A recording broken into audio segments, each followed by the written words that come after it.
Bueno, pois como sempre, bo día e gracias por asistir a esta convocatoria na que, bueno, pois vou dar conta un pouco dos temas que o Grupo Popular vai levar ao pleno que celebraremos a vindeira semana. Imos presentar unha proposición non de lei para que o Goberno Central atenda unha vez unha medida que vai en beneficio de miles de traballadores da nosa comunidade, non? Chama a atención a negativa de Pedro Sánchez do seu goberno a traspoñer a normativa comunitaria 2020-285 que exime do IBE as empresas cun volumen de negocio anual por debaixo do limiar dos 85.000 euros. A norma, que abre a posibilidade de elixir entre o réxime xeral ou o réxime de franquía, podería estar aplicada dende 1 de xaneiro de 2025, pero non alcanzamos a entender os motivos polos que o Goberno Central está a atrasar a súa aplicación.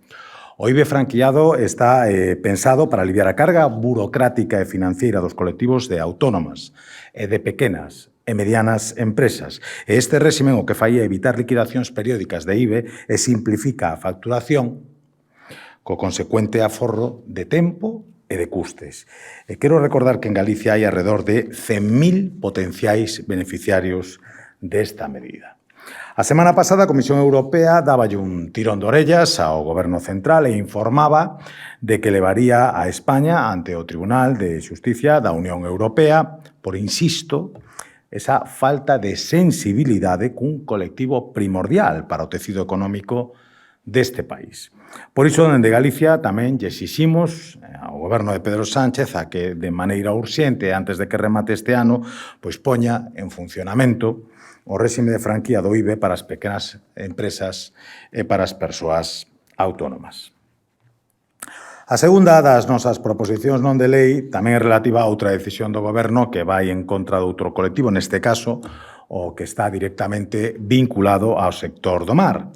Como saben, o Goberno Central, unha vez máis, volve a atacar a costa galega nese novo intento de querer expulsar toda a actividade económica do noso litoral. E digo novo porque xa o intentou en 2018, volveu a intentar en 2024 e agora pretende voltar á carga.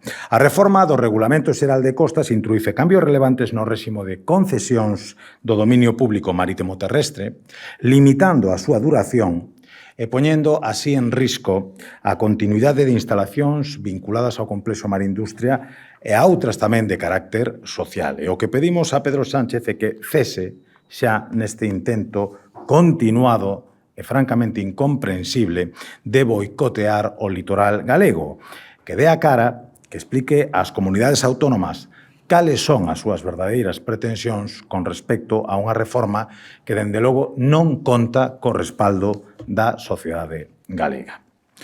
No apartado de preguntas ao Goberno, ímonos interesar novamente pola opinión do Goberno sobre esta modificación do Regulamento de Costas e tamén imos ocuparnos do atraso na aprobación do Plan Estatal de Vivenda 2026-2030 que pode comprometer a continuidade e o financiamento de numerosas convocatorias xa en marcha, que xa foron postas en marcha pola Xunta de Galicia. E por iso pedimos dilixencia e pedimos urxencia ao Goberno Central.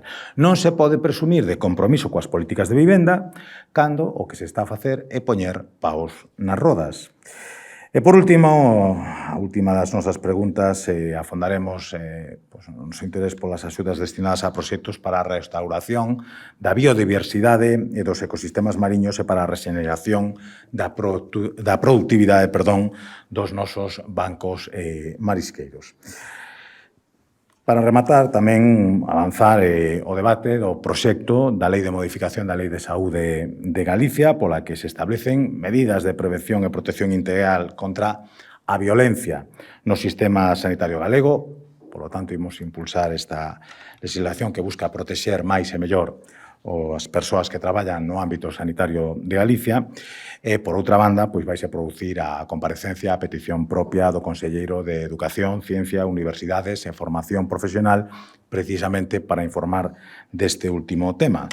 Vai informar sobre a modernización do modelo de formación profesional de Galicia. E pola miña banda non hai moito máis que engadir, se me permiten iso sí. felicitar efectivamente ao presidente desta casa, ao presidente Santalices, por eses 71 espléndidos anos, hai que decilo. Santalices saben que é un referente, creo que por suposto, para o Partido Popular de Galicia, e agardo que tamén en moitos dos seus comportamentos para calquer partido que se preocupe pola institucionalidade do noso país. Polo tanto, felicitarlle a facelo desde esta tribuna no meu nome, no de todo o Grupo Parlamentario Popular e incluso estou seguro que da amplísima maioría das persoas que traballan e disfrutan deste Parlamento de Galicia que tamén dirixe. Pola miña banda, máis nada, poñerme a vosa disposición por se hai algunha cuestión que quede pendente ou pola que vos queirades interesar.